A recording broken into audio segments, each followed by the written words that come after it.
Hey friends, today we're going to be talking about an American painter named Jackson Pollock. Jackson Pollock was an abstract expressionist painter, which basically just means you can't depict figurative things in his work. So you're not going to see things like people or animals or anything that's recognizable as something that exists in our world. His work is more based on the movement of paint, feelings, and sort of just his process in general. He was born January 28th in 1912 and died August 11th in 1956. So he had short life, short career, and he is most well known for his drip period, which is the technique we're going to focus on today. People and critics have very extreme opinions of Jackson Pollock. Some people love him, some people hate his work. Some people and critics thought that his work was brilliant, and a lot of people have said, anybody can do that. We're going to focus on his drip period process. So I need you to find a big space, whether it's a table or part of your floor cleared off. You're going to want to get paper, paint, something to cover your floor with, and then things from around your house. So like things that you can drip paint from. Plastic cutlery like forks, spoons, knives from takeout containers would be perfect. Old pencils.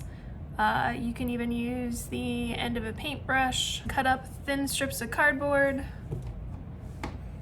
And I'm gonna move into a bigger space in my apartment so you can see what this is gonna look like. Alright, so I've got some paper laid down on the ground here so that if I make a mess, I'll just have to clean up the paper and hopefully it won't spread onto my actual floor. And then I have a couple pieces of paper, I don't know if you can see, yeah. I have a couple pieces of paper taped together to give me a bigger canvas. Now, when Jackson Pollock did this, he worked on the floor in a large scale, like huge, like 10 foot by 15 foot kind of big, like take up a whole floor in a barn kind of big. But we live in New York City. We don't have that kind of space. So maybe tape one or two pieces together, but you don't have to get crazy big. So once I have that laid down, I'm then going to start to set up my tools. I'm going to be using plastic forks and plastic knives to do my dripping, and I can also drip straight from my paint containers. So I'm going to set those on the floor. For my paint, I'm going to be using the paint that I made, I don't know, in episode 4 or 5 of Make Stuff. So this is that homemade tempera paint that I made, but any paint will work as long as it's water-based. So tempera would work, acrylic will work. You might have to thin the acrylic down a little bit by adding water because you want it to be a little runny. I have all my colors mixed up, ready to go. So the next thing that I'm going to do, and this is not a Jackson Pollock thing, this is a Miss Sarah thing, I'm going to turn on some music.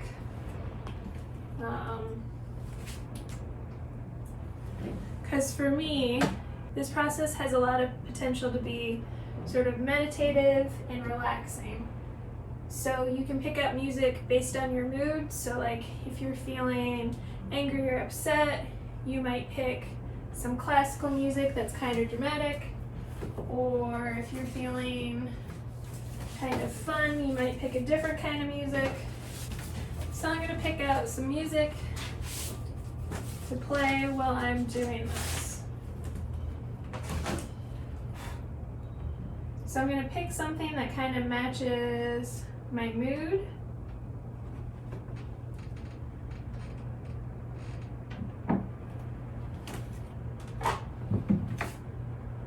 And pick some music from the 50s and 60s because that's how I roll. And then I'm going to start to work on this surface. So for this, You guys are a lot shorter than me, so you might not have to do this, but for me, I need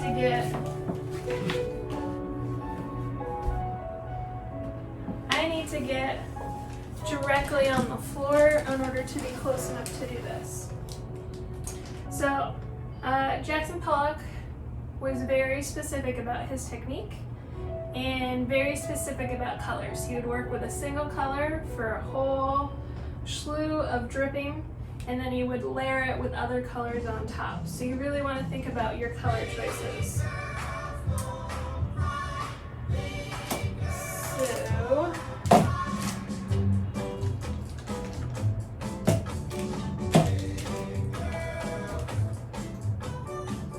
I'm going to start with this blue. And all I'm going to do is I'm going to take my fork, I'm going to dip it in, and I'm going to start dripping. I can fling it.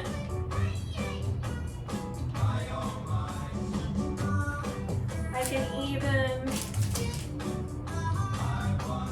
pour if I want.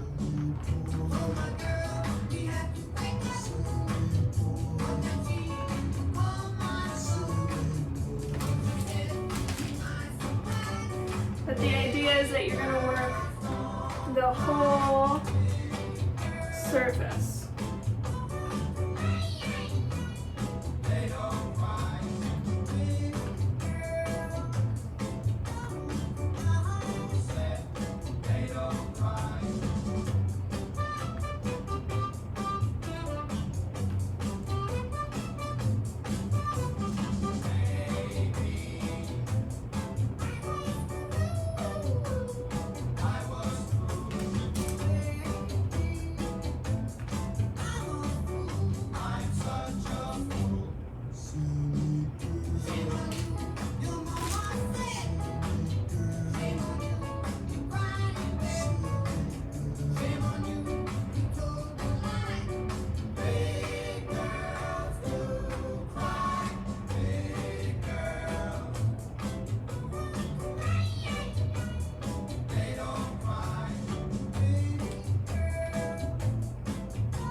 All you have to do is touch my hand to show me you understand.